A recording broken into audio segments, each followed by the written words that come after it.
नमस्कार, आपण पाहत आहात सूरज ग्रुप प्रस्तुत सामान्य जनतेचा आवाज नांदेड सीएम न्यूज।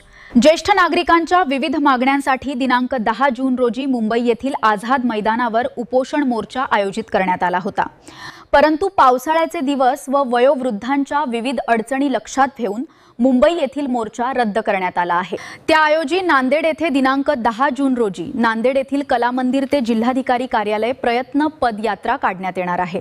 तरी शासनाचे लक्ष वेधण्यासाठी नांदेड जिल्ह्यातील सर्व ज्येष्ठ नागरिकांनी या पदयात्रेस उपस्थित राहावे असे आवाहन डॉक्टर हंसराज वैद्य यांनी केले आहे।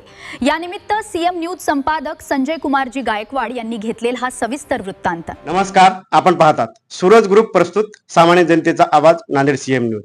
आज आपण नांदेड परिसरातील डॉक्टर हंसराजजी वैद्य यांच्या इथे आहोत आणि या ठिकाणी दिनांक 29 मे रोजी एक या ठिकाणी पत्रकार परिषद घेण्यात आली होती आणि त्या दिवशी असं घोषित करण्यात आलं होतं की या ठिकाणी ज्येष्ठ नागरिकांचे प्रश्न घेऊन मुंबई येथील आझाद मैदानावर हे पूर्ण ग्रुप जाणार होता। परंतु काही अडचणीमुळे हा मुंबई येथे जाणारा जो दौरा आहे किंवा जो तिथलं उपोषण आहे ते रद्द करून या ठिकाणी दिनांक 10 जून रोजी नांदेड येथील जिल्हाधिकारी कार्यालय येथे पायी पदयात्रा काढलेली आहे। त्यानिमित्त या ठिकाणी आपल्यासोबत डॉक्टर हंसराजजी वैद्य आहेत। आपण त्यांच्याशी चर्चा करतो। सर, काय सांगणार याविषयी अधिकचं? मी डॉक्टर हंसराज वैद्य, उत्तर मराठवाडा प्रादेशिक विभाग फेस्कॉम नांदेडचा अध्यक्ष या नात्यानं आणि माझ्या भगिनी आदरणीय डॉक्टर लक्ष्मीताई पुरणशेट्टीवार आणि माझे सहकारी आमच्या संघटनेचे सचिव प्रभाकर कुंटुरकर, आम्ही काल आमच्या कृती समितीची बैठक घेतली, व्यापक बैठक घेतली। त्या व्यापक बैठकीचे अध्यक्ष म्हणून अध्यक्षस्थानी के जामकर हे होते। त्यांनी अत्यंत चांगल्या प्रकारे, अत्यंत अनुभवी माणूस, त्यांनी आम्हाला खूप चांगल्या प्रकारे मार्गदर्शन केलं आणि त्यांनी सांगितलं की तुम्ही हे इतके लोक, कारण प्रचंड लोकांचा आमच्यावर दबाव होता, आम्हाला घेऊन चला बरं, आम्ही यायला तयार आहोत, आम्हाला सोडून जाऊ नका। त्याच्यामध्ये सगळी आमची ज्येष्ठ नागरिक मंडळी हे 70 वर्ष, 80 वर्ष, 90 वर्षांची आहेत। त्यांना अनेक आजार जडलेले आहेत, जसे की काही जणाला डायबिटीस आहे, हायपरटेन्शन आहे, हार्ट अटॅक येऊन गेलेले आहेत, काही जणाला अँजिओप्लास्टी झालेली आहे, काही जणाला स्पेस मेकर बसवलेला आहे। तर अशा किंवा किडनीचे आजार बऱ्याच जणाला आहेत, फुफ्फुसाचे आजार आहेत। असे बरेचसे ज्येष्ठ नागरिक आमच्या बरोबर निघालेले होते।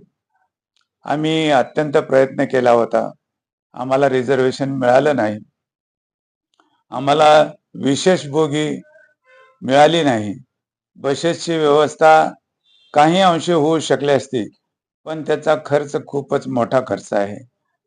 तद्वतच त्याही पेक्षा ज्या लोकांसाठी आम्ही ही एवढी चळवळ उभी केली आणि आम्ही शासनाला विनंती केली की तुम्ही जर 9 तारखेपर्यंत आमच्या मागण्या मान्य केल्या तर बरं, अन्यथा आम्ही आझाद मैदानावर आक्रोश आंदोलन करणार आहोत।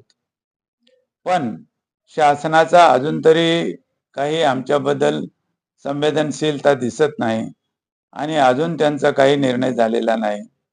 आजही आम्ही शासनाला अशी नम्र विनंती करू इच्छितो की त्यांनी 9 तारखेपर्यंत जर आमच्याबद्दल सहानुभूती दाखवली, आमच्या मागण्या मान्य केल्या, तर आम्ही 10 तारखेला मुंबई आझाद मैदानावर आक्रोश आंदोलन न करता किंवा त्याऐवजी नांदेडला आम्ही जे कालच्या बैठकीत ठरवलं की जिल्हाधिकारी कार्यालयासमोर आपण आंदोलन करायचं, पण इथेही आमच्या निवडणुकीसाठी आचारसंहिता लागू आहे, म्हणून मोर्चा आणि आंदोलन आम्हाला हे शक्य नाही।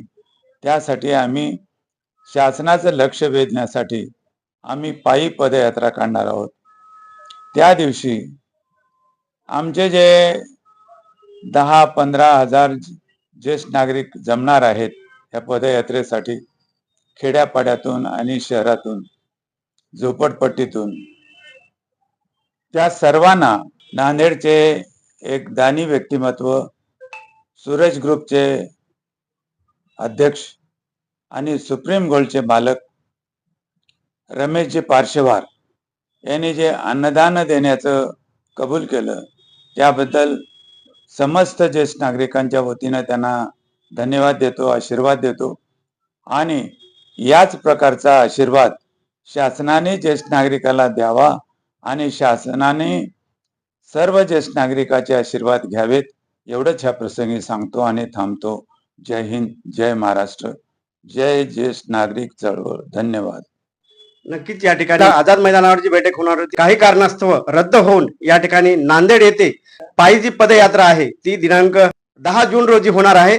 तरी ज्येष्ठ नागरिकांनी यावं असं आवाहन या हंसराजजी वैद्य यांनी केलेलं आहे आणि खरोखर या ठिकाणी जे त्या 10 तारखेला जे नागरिक येणार आहेत त्यांचं अन्नदान या ठिकाणी सूरज ग्रुपचे चेअरमन माननीय रमेशजी सेठ पार्शेवार सोय करणार आहेत.